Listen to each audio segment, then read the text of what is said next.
So, my wife, she gets night terrors. For those who don't know what a night terror truly entails, they are defined by most psychologists as episodes of screaming or intense fear while asleep that results in physical motions such as flailing. To that end, I suppose I could clarify that more accurately. My wife suffers from what is known as lucid dreaming. That is, she enacts her dreams in real time, in the present, living world, though she remains unconsciously asleep throughout. I still stick to the original term night terrors though, as some of these instances have been nothing short of terrifying. The first time, it took place when we were dating. It was simple enough. I awoke around 2 a.m. to my future wife, then girlfriend of about 1 year, upright in bed, staring at the ceiling.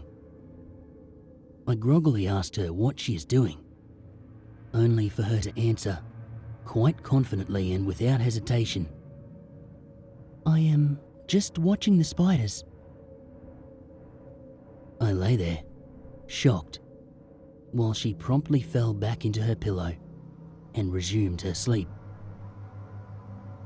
Of course, there are no spiders, but this behaviour naturally unsettled me. I tried talking to her, but she was out like a light. The next day, I asked her about it, but she said that she did not remember the event at all and must have been talking in her sleep.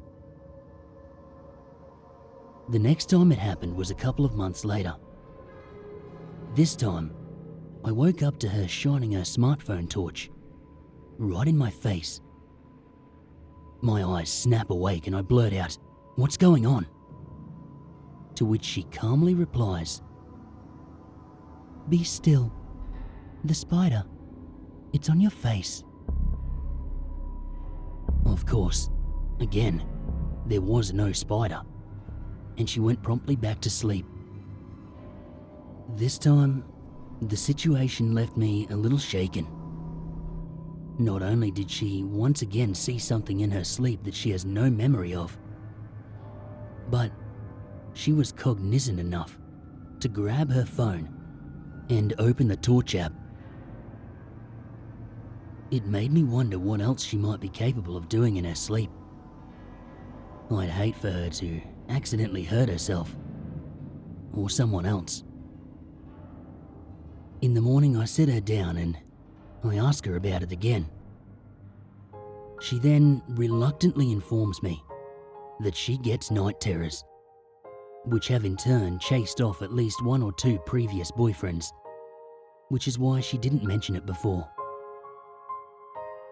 Hearing this, it actually made me feel better at the time, because it made sense and rationally explained the behaviour.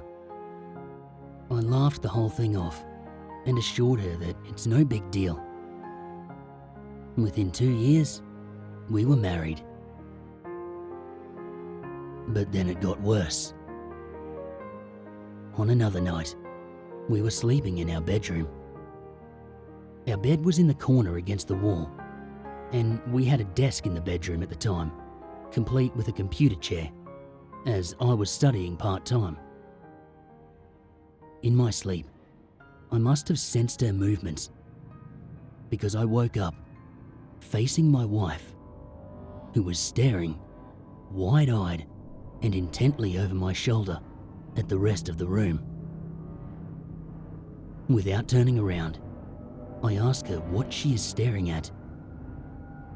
She quickly and firmly replies, "There's a man in the chair." Chills run down my spine. "What?" I whisper.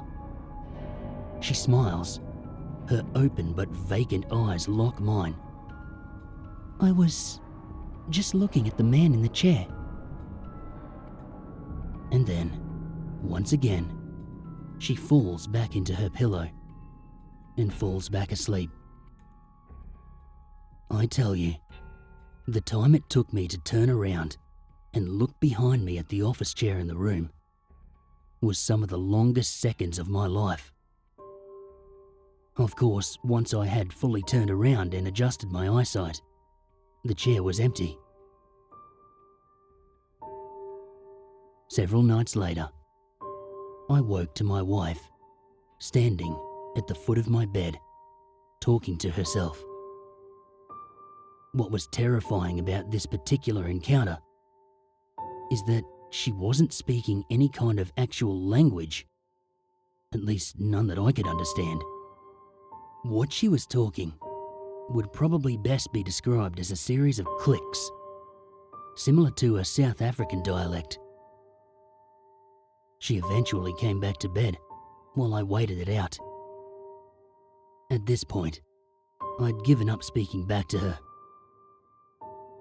When I asked her about that one in the morning, she claimed not only does she not speak any other language, but she couldn't even recreate the clicking sound she was making the night before, no matter how hard she tried. The night terrors, they continue to get worse. Though I never feel in danger, just confused, and oftentimes highly distressed at my wife's actions. Such as when she told me that she was looking for her grandmother when I found her standing at the glass door one night. I was concerned that she might have opened the door and walked out, so I checked to make sure it was locked. What really freaked me out about that one, though, was the fact that her grandmother had passed away years ago, before she and I even met. What upsets me as well is that every time it happens, I'm too groggy or half asleep myself to think to record it. It's almost like the thought never occurs to me until the next day, no matter how many times it happens.